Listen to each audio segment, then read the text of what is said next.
we're looking at bird dog. And this is one of those weird yoga type moves that has one of those oddly associated animal names.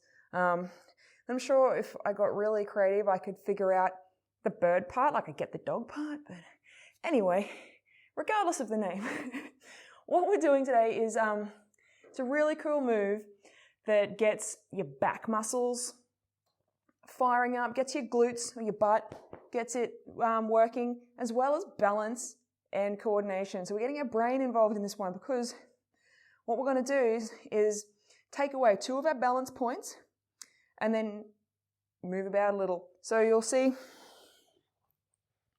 we start in the kneeling position and we're taking away those 2 balance points. You notice they're the opposites because if we take away the whole of one side, things get a little bit wobbly. So we're going to go, just the opposite arm and leg are going to come up and they're going to go straight.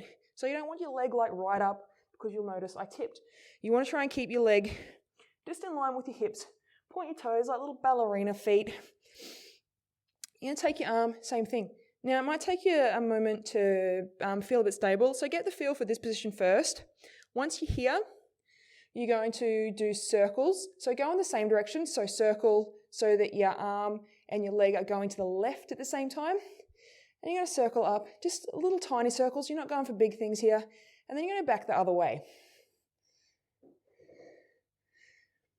So the reason that we do the circles is not only are we asking our body to stabilize, but we're asking our extended limb to wake up, I guess. We're asking our joints to coordinate and function together without holding anything but the force of gravity.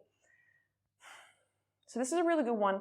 We work in opposites, so these and these, because when you walk, that's the way we move. So this is a way of training, not just stability in the body on all fours, but stability in the body when you're walking, because our brain associates these opposite pathways with each other with each stride.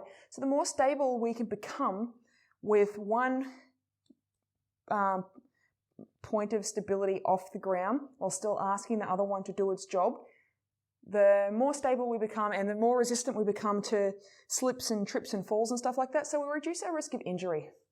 Not only that, we're asking our limbs to move in isolation, which means that if we've got a little bit of an imbalance, so say, usually if you're right hand dominant, your left side may not be as strong or as stable because we get so used to using our dominant side.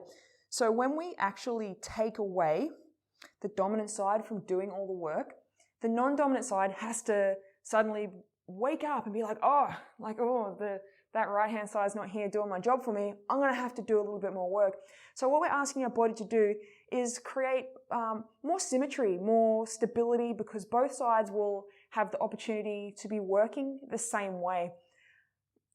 Because a lot of injuries that people get come from imbalances or instabilities in the body. One side becomes more developed or stronger than the other side. And then that causes a chain effect of a non-dominant side not having to work as hard, which means like, it's kind of like saying to half your body, just chill out. You're just here for symmetry and you're here for work. And that sort of imbalance can lead to a lot of long-term issues. So we want to create situations, controlled situations to work in where we can ask our opposing sides and limbs to work in isolation. I think it's a really interesting way to learn to coordinate your movements as well, because you're asking your opposite leg to talk to your opposite hand. So we're getting our brain to create new neural pathways and develop a new skill. It's good stuff. I hope you enjoy.